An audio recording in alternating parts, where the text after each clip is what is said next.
If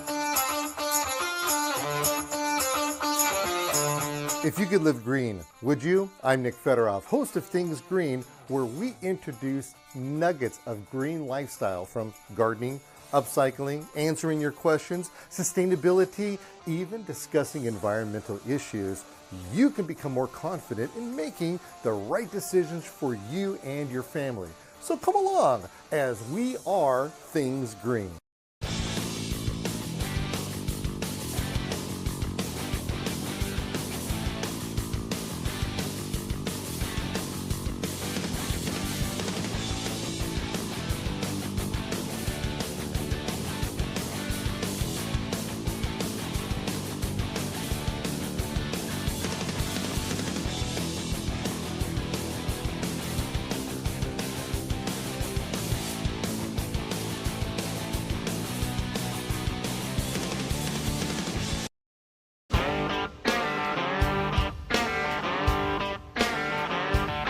Okay, so here's the story. Today, I was giving a speech and presentation like I always do at these home shows, and I heard all this animal noise, the sounds that were coming from this place. I said, I have to go here and find out who brought the zoo over here to this place. And I ran into these guys over here. You guys have some pretty wild critters out here, don't you? Yeah, we do. This is what we love doing, sharing our experience and sharing these animals with the public. All right. I'm going to say, wow. What is going on right here? This is a bearded dragon that we rescued, and he's missing his arm. We don't really know the story behind. We assume that it was shared with another bearded dragon, and they maybe amputated it for him. But it's a male. He's very healthy other than that, and eats and everything else, flirts with the other female ones. And Okay, now for the record, I know beards, but I don't see where the bearded part comes on this. they turn black. The beard right here will turn black when they're... That's all these little hairs? Right, if I get close, am I going to get bit? Maybe. Anything with the mouth will bite.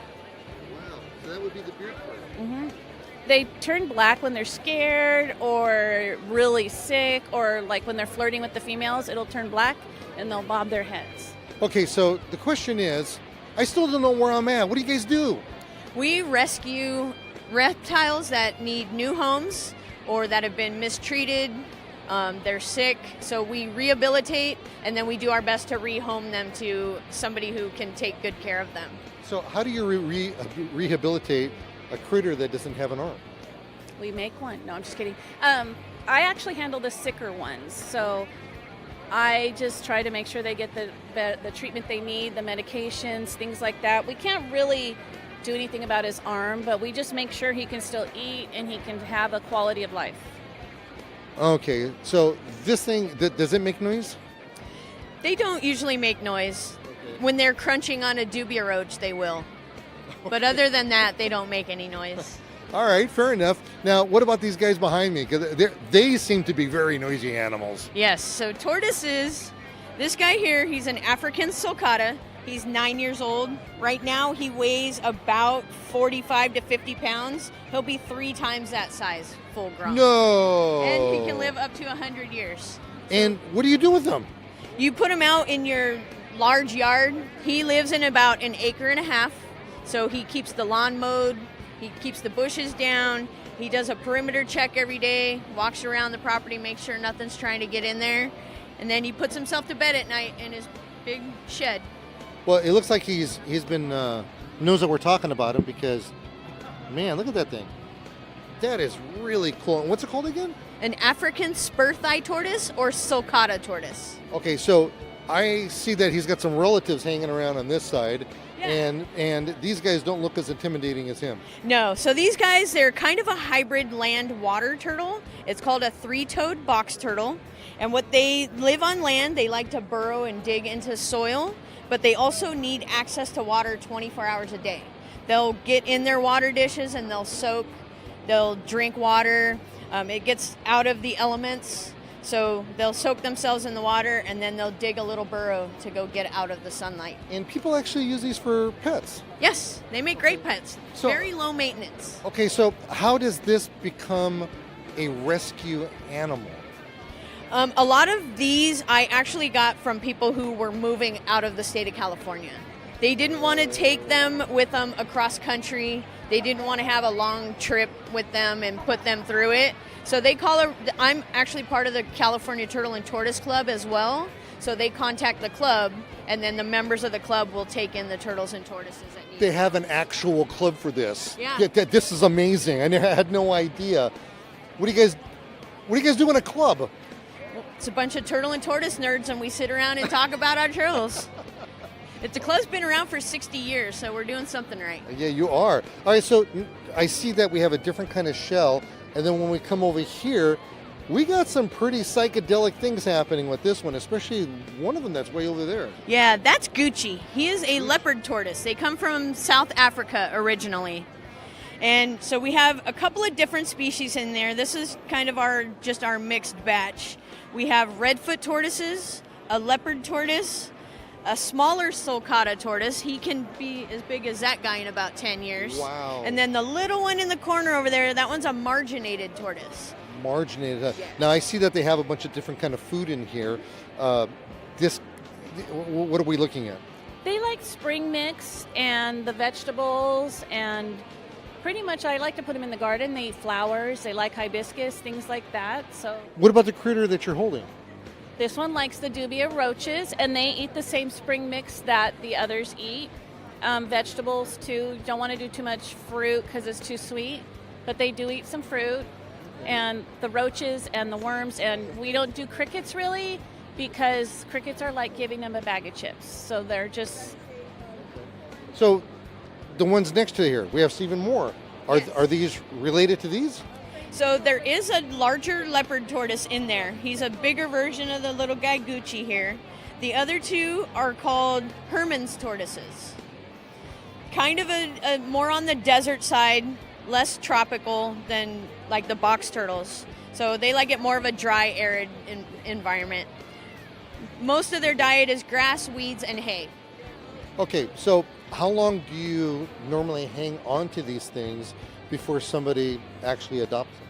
Well, I hang on to those because they're mine. Oh, all right. But it just depends. We don't just give them to people when they want to adopt them. We want to fill them out so we don't get them back. Okay, so I got to ask you something here. So we hear the stories about these people who become crazy cat ladies and all that, and you sounded very possessive just now over these turtles. Are you like a crazy turtle lady? I'm getting there. I have 5 right now. I have 5.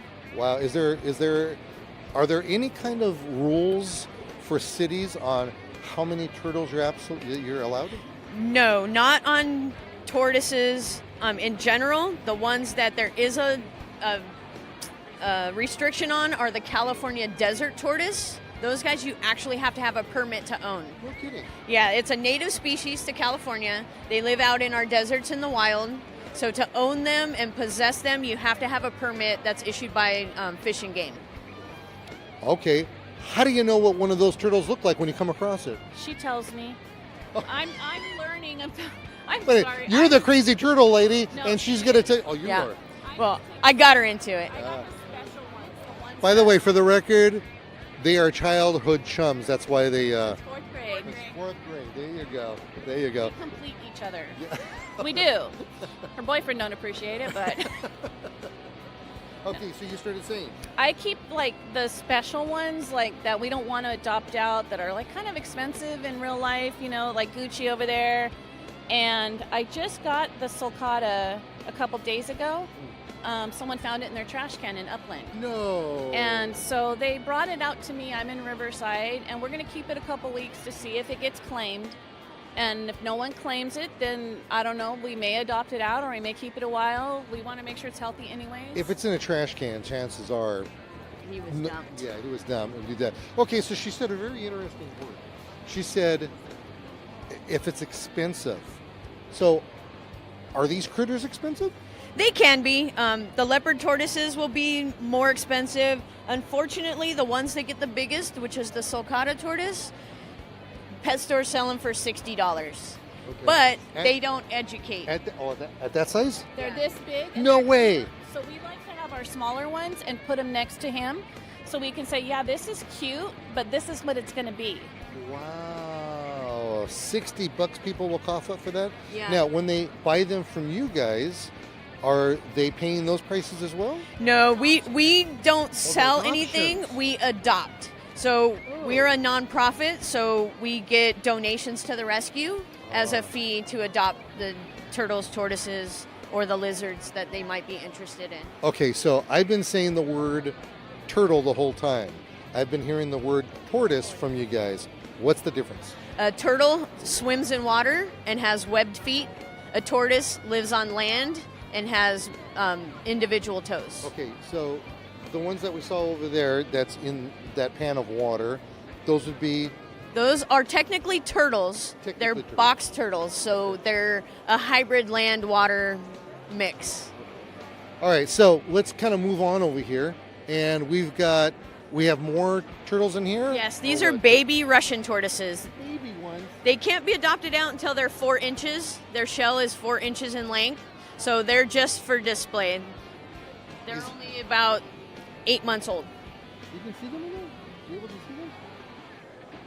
All right, so these are little itty bitty babies, huh? Oh, we can open this up. Let's see that. Let's get a picture of those guys. That's what I want to see. All right, no, that's okay. We could see them from here. We're good. All right, that's pretty cool. So we've got camera dude, and he's got to come around and see some of the other things that we got going on over here. Oh, That's my side over there. oh, that's your side way over there. Okay, we'll make our way over there in a couple of minutes. So what do we have? Wait a minute. Where's that crazy lady I saw that's holding a thing? Look, you're not going to believe this. I don't know why she's doing it. I'm creeping out. I saw she was sitting there on the chair and she was holding this thing, and I'm thinking, oh my goodness, that thing's going to unhitch its jaws and then just have her for lunch or something like that. He's actually doing like a little education right now. Oh. On the eavesdrop in. Oh, let's see. Can we do that? Can we eavesdrop on the conversation? Maybe we can come around over here and see what she's doing. All right, let's see what's happening over here. Let people know what we're doing and to find good homes for them once we get them in good health and make sure they're ready to go. Now, some of these, like this one here, this is one of our ambassadors to the Reptile Rescue. So we can show the different ones. So this one and this one are ambassadors, where these guys are up for adoption. These are your normal ball pythons. So I got to ask you, I'm afraid for you, but for holding that thing, aren't you a little intimidated? I am. She's not a snake person. I have I am not a snake person. At all. Okay, so everybody thinks, everybody says that these things are slimy, are they? No. No, so No. smooth It's and like soft. It's it's amazing. like cleanly shaved lake. That's what it feels like. Well, that's why you don't put them there. Don't get too close to that beard of yours and you'll be fine. Wow. Okay, now look at your arms turning all kinds of colors and all kinds of stuff. Obviously, it's squeezing on you. No, not really. I No? mean, he's just hanging on, see? There's no squeezing. So Though they are constrictors, they just... what's the habitat for these? You want to have them in a large enclosure, like 2 by 2 by 4 is usually about good size for them. The bigger the snake, of course, the bigger the enclosure you want. Always bigger is better. So the one that's cutting off his circulation over here, we're gonna have to amputate his arm right now. The question is that going to get bigger? This one's not going to get too much bigger. He's already 2 years old.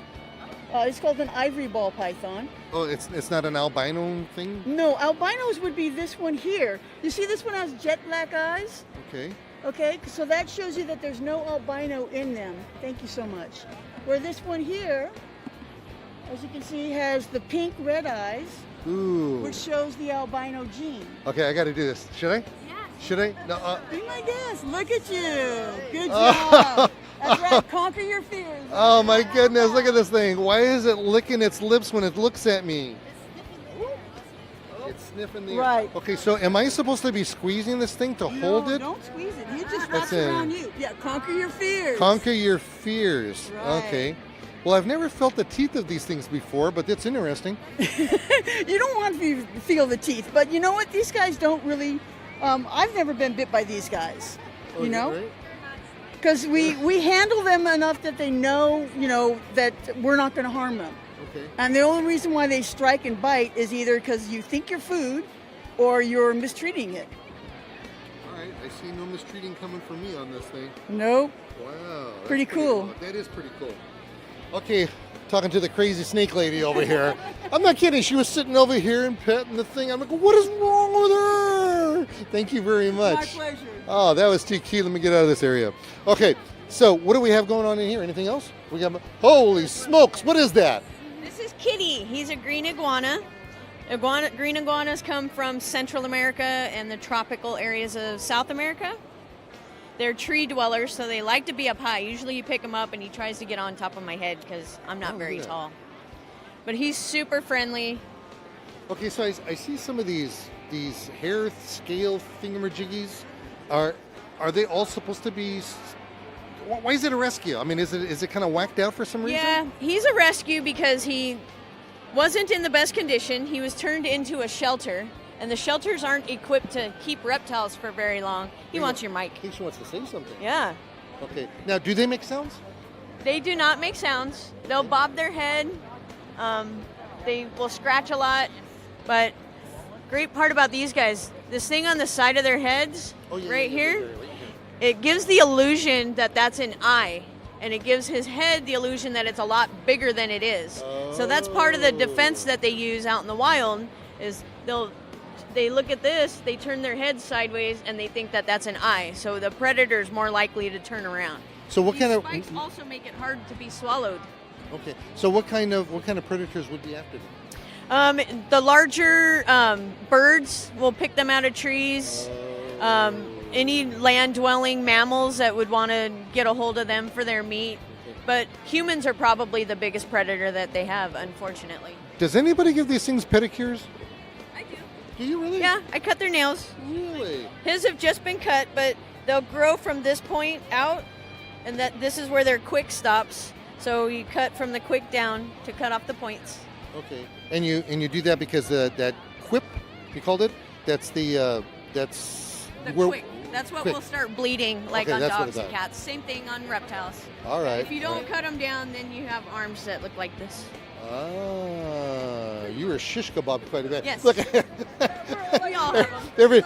everybody's all Yeah. messed up over here. Therefore, the reason why I'm wearing long sleeves today. Right. You're the smart one. Yeah, and I've got my posse over here to ready to pull me out of this area, if anything. So that's pretty wild. So let me ask you something. I see some other activity going on in here. Is that thing?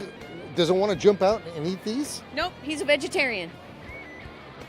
Just like me. Look at that. So I can take him out for dinner if I Yeah. wanted to. Yeah, take him to your All right.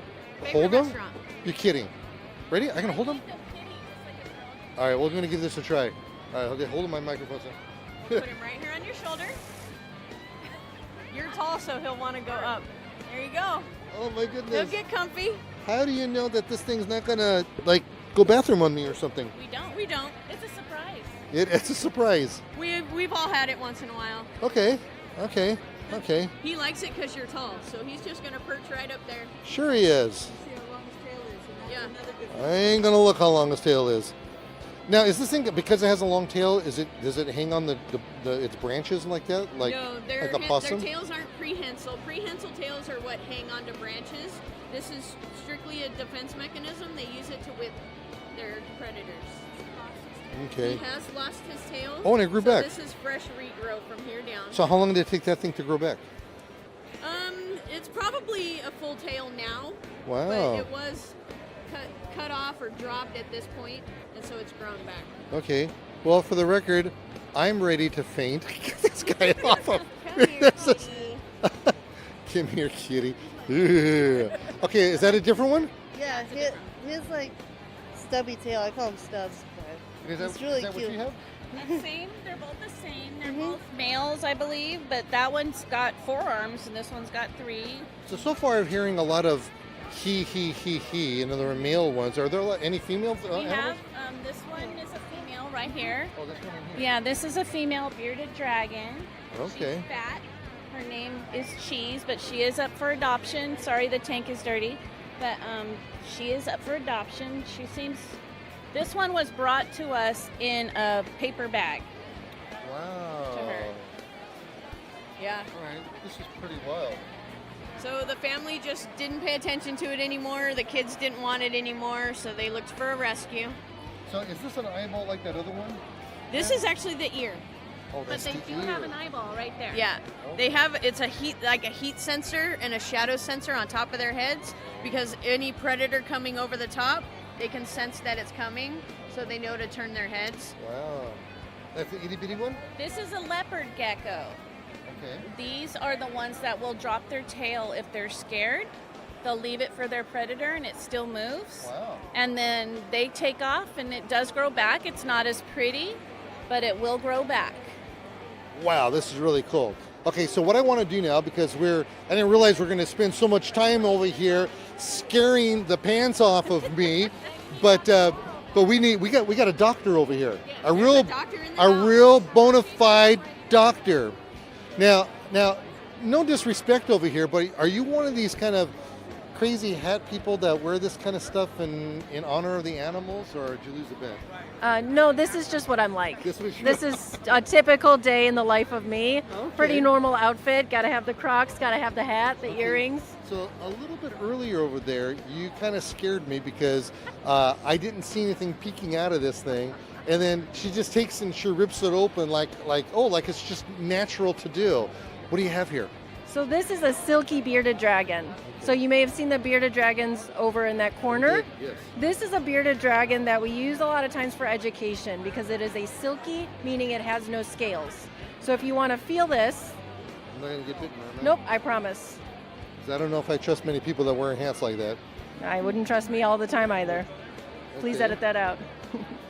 So It you can see does how- feel a skinish. It feels almost like human skin. Or I asked a child one time what it felt like, and he very excitedly said, "It feels like my grandma." So Okay, you so can. you're the doctor. You're the Yeah. one who, once these come in, you're over here, and your whole concept is to see what their health is like. Exactly. You get something like this. What do you look for? So actually, this is part of why I'm here. Is they just got this lizard in, and because this is a silky, you'll notice that the skin looks a little off.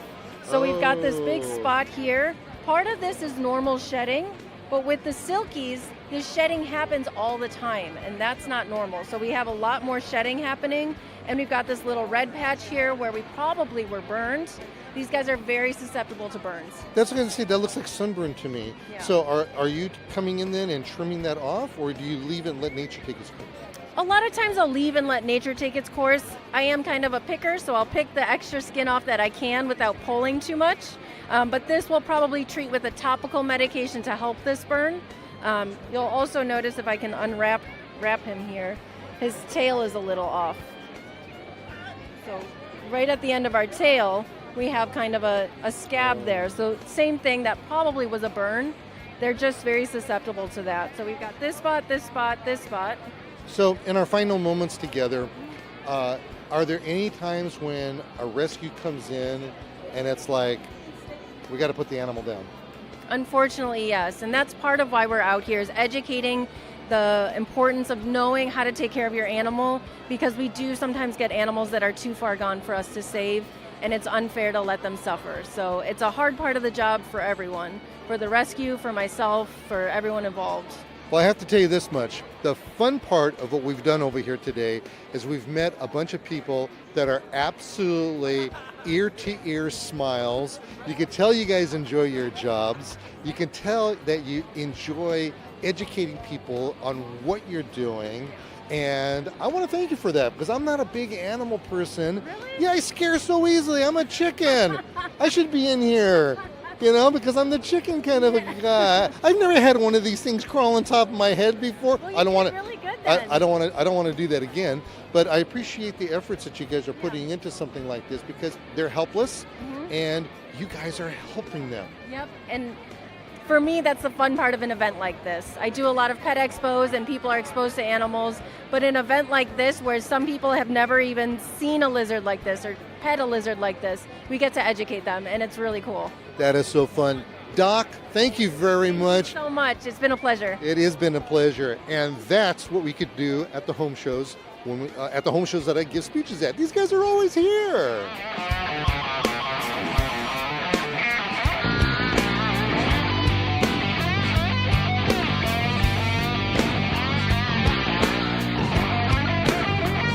Thanks for joining me on another excursion of Things Green. Our goal is to educate, inform, and entertain so you can become exposed to a green lifestyle inside and outside of the home and community, all on your terms. Join me next time right here as we help you with Things Green.